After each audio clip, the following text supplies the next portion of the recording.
This video is brought to you in part by TruTechTools, quality tools, essential support. Well, what's going on, guys? So we're out here working on one of these little carrier split systems here, mini splits, very much like a Mitsubishi, pretty much might as well as be one. So what we're doing is correcting some wiring here for this ICM 492 controller. What this does is it protects the unit against over voltage, under voltage, and issues like that. Well, the problem was it was wired up on the high voltage side, and the contacts on this thing are only rated for 10 amps. Well, unfortunately, it was pulling about 26.9 amps, and that's just a little bit over, and most likely will destroy the protection device. So we're going to correct that. I called down to our carrier rep to find out, because as usual, all this Chinese-made wonderful loveliness sometimes is not the easiest to understand. What it does is it takes care of the server room. So it's a pretty good sized server room. It's not packed full of equipment just yet, but you can see over there's another mini split, and we have another one here. So we've got a total of 3 of these we're gonna have to do it to. It keeps this heated and cooled both. So they've got a lot of power systems in here to protect the units. You can see they've got their own power systems for the actual electronics, but that's not going to protect the HVAC equipment. So to say the least, we're trying to get it wired up, and I know there's some people out there that may have some questions on what they should do with it. Here's our main breaker box, which they have it nicely labeled. The issue that we need to tie into here, if you come into the actual inside unit, you've got L1 and L2 here that we can tie into, and then you have this little bitty see that little thing right there? That is your jumper right there. And we're gonna run a wire out of that. We're gonna mount this thing over to the side. But this cover, which is right here, goes in here like this and protects electronics. Unfortunately, the electronic saving device that we're moving from the outside to the inside is gonna be right underneath these, which I think is a horrible location, but where am I gonna put it at? It's high voltage, so I can't leave it outside the cabinet. But we're gonna stick it in there and let it do its job. I'm hoping that this works like they said. They do have a condensate overflow, which is right here. It says for water, right there. And then, like I said, the other one is hidden right there at the screw terminals. Yeah, I think this is all gonna have to be redone. Yeah, generally you can't break high voltage like this with a little control. If they would have had a relay system contactor that had like a normally closed, or it could have been powered actually either way, it could have been with a regular relay by running it through the normally open or normally closed, however you want it. This does have selectable input voltage, maximum, all that stuff. So it should work fine. Unfortunately, like I said, I gotta do this 3 times, which kind of sucks. Mount this thing down in here. I did not really like it down here. Okay, if you remember the last time I wired one of these up, I had some of this wire here, which is the exact wiring I had then, and we're gonna use that to wire this up. We're gonna use the red for maybe high voltage, blue for the control. We're just gonna do 2 strands of each going over and coming back. I got my little Klein ratchet here. It's got the magnetic tip. It makes it about perfect for getting deep down in here where you can't really get your regular screwdriver. And let's see if we can get this other one. Little tiny little wires. Tiny little wires. It would be nice if they had a little more room in here. Oh, it's an itty bitty stranded one too. Look at that. That thing is tiny. How tiny it is? Crazy. We'll leave that right here. So we've got our normally closed. I think that's what we went with last time. So we'll go ahead and get that on there, right like that. Go ahead and get this other one stripped up and in, which you guys already know how to do. Crimps, I hope. Here we go. That'll allow us to just kind of get it in there like that. We'll go ahead and get this stripped. Just a little stub here. think it should fit underneath there, hopefully, without having to put a crimp-on on it, because otherwise we're going to go through a lot of crimp-ons. It's way heavier gauge wire than what we need. Hopefully it doesn't cause any interferences.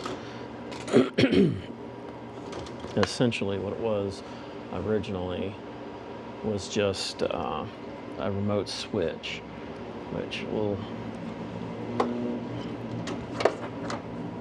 kind of run it through here like this. And like I said, we'll just put it underneath there and wire it up that way. The power is completely off. I would not do anything in this area with it on because of how sensitive electronics are and stuff getting shorted.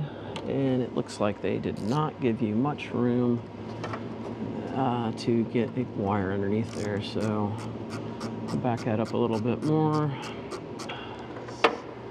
So wonderfully hard to see. There we go.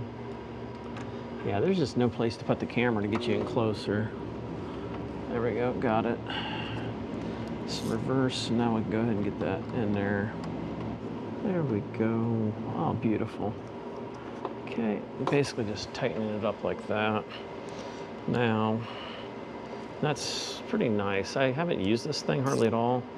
Normally I use my 1/4 5/16 that's just kind of dedicated for that size, and haven't had to do much with it. That's plenty tight, so we're good there. And now all we're gonna do is just run the high voltage over. So you can see right there is where the wires are at, and it comes over to there with the red wires, and we're just gonna stick those right up underneath there. Let's get a little stripperoni here.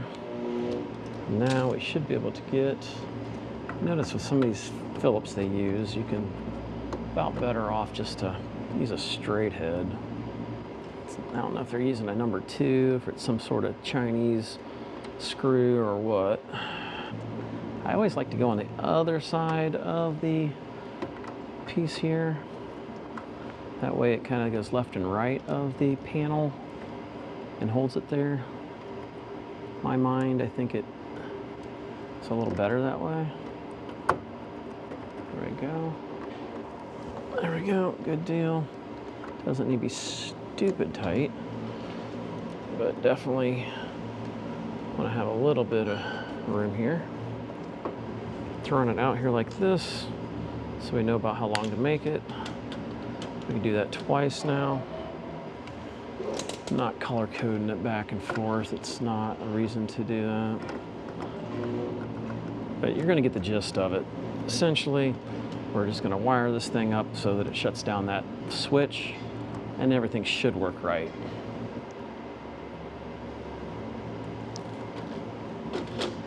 Okay, that's a high voltage there. I've already stripped these. There we go. So that should give us our sensing here. Okay, that should work. Now all we're gonna do is turn it back on, see where we're at. Okay, let's go over here and turn this thing on. I think we should be good. Boom! Okay, immediately came back on. Okay, good deal.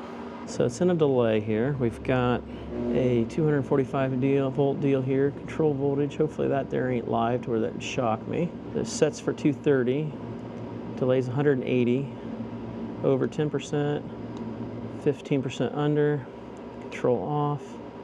I don't like the false alarms. Fault 1, fault, so it does have a memory. I gotta go back through. So it's set for 230. That's gonna be 10% above that. So 230 plus 10% is 253. So 230 plus 10%, 253. So yeah, we're at the very tip top of that. So it gives us very little room because right now we're running 244. And then a 15% lag under that. So 230 minus 15 gives us 195. I mean, it should never get it, but you know, it's just, yeah, one of the more deep. So right now, we calling or not calling, the mode we are in is cool. My goodness, earlier it was actually heating. I would have figured they'd done auto. So it is kicking on. There we go. It is running. So it has a 180-second delay, so what, a minute and a half CP. Load on, it says. Let's see if this is truly normally closed. I mean, in theory, it should be normally open. That way, when it's working correctly, it would be normally closed. And then when it's not working, it should be normally open. I bet you that's what's wrong. Yeah, I can see we got a delay clock going on here. I bet you that's what it is. Okay, let's try switching this. Definitely open. Actually, let's just check it with a meter. Here we go. Let's check this with a meter real quick. This technically should be working the way it should. When it's working correctly, put it in continuity. Let's see what, I don't feel like reading through the book. Go here, go to common. Yep, normally open. So that's what we want. That might be how you had it before. I don't know. It had to because it's been working. Okay, so now load is on and it's back to normal. If there's a trip, it should shut right off. Fan's running. So to do a mimic of a trip here, let's pull the power wire off of it. Okay, let's pull the power wire off. This is high voltage. Oops, that completely took the control out.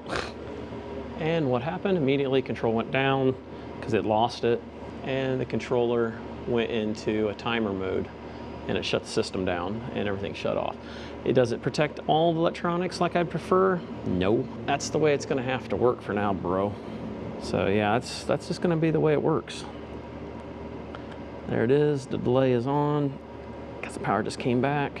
There we go. So we could select that delay. We can take it down to 120. People are just so impatient and they jump the gun. Well, it does not. There we go. Hold it for a second. It's starting to go. Yeah, so everything's good to go. Now we've got it down to a 120 second, which is 2 minutes. Over 10, under. It's very primitive. Control off. Response 6 seconds. Fault 1. So yeah, we're pretty much good to go. And now we can set this thing over to the side.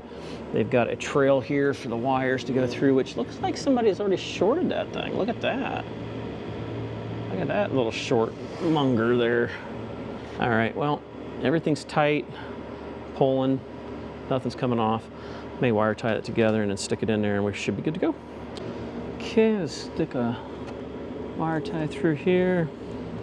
That way we kind of lock wires together. I mean, since hopefully that is not a communicating wire that they are breaking, since it's kind of a switch, that should probably not be a communicating wire, which would not get interference from the high voltage being ran right beside it, which is the whole reason why they a lot of times run that separately.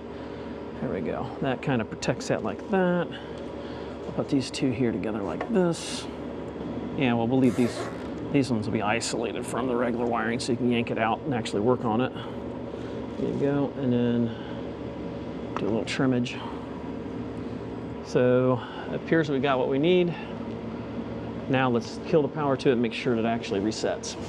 Okay, so worst case scenario, AC number 2 completely loses the power. It goes blank and is dead there. So then the power comes back on. Boom. Everything comes back on. CP, condensate pump, or some sort of protection. I'm not sure exactly what it stands for, but you know, it definitely is showing that. Okay, so here in 120 seconds, which we're just about there, it should come back on. Okay, we're just about there. I started out a little bit late. We can see it. Look at it, came right back out of it. There we go. It was about 10 seconds for me to get it going like I did. And now it's back to normal. Cool. Well, it's about as basic protection as you can get. It's not completely disabling the system from it, but don't know what else you're going to do. You'd have to use relays, and I don't think that's going to really be an issue. So if you're that extreme, one voltage or another, the generator should be kicking on and transferring over and taking care of that situation in all reality. So I think we're good to go on that. So big thing is just tie down there into that, either that disconnect, or like I said, there's another one down here, which is the blue wire, and that is the actual condensate pump. We went with the switch that basically just shuts it right off. Okay, what we did do is we put a baggie around it, so if anything does drip around it, it will protect it from getting water in it. And we noted over here, because I don't have my labeler with me, and everything's back together, and this is the other unit, so it works properly too. And we have a CP, which means we got an issue. Don't know what it stands for, but that's what we got. Alright, so our CP means we have a power issue. Basically, the power switch shut it down, and that's what we got. So it's working properly. I set it for 125 seconds, it's 5 extra seconds. These are soft start anyhow, so it won't really matter much as far as when they kick on. They have a 250,000 watt Kohler generator, so it'll handle that load probably no problem at all, depending on what kind of load these server racks are going to end up being. Like I said, they're kind of empty right now, but it definitely going to be some sort of server room, data center I guess is what they were calling it. Okay, it looks like it came back on there, so we are good there. These are Carrier, which are made by Medina, Funky Cold Medina, whatever. So it is working. These walls are concrete slabs, from what I see. So a tornado should be able to come right through here and not bother this thing at all. Pretty neat the way they've got the power and stuff all set up so it can go right across. So kind of weird that it's actually right near my area. All right, guys, hope you enjoyed the video. Until next time, later.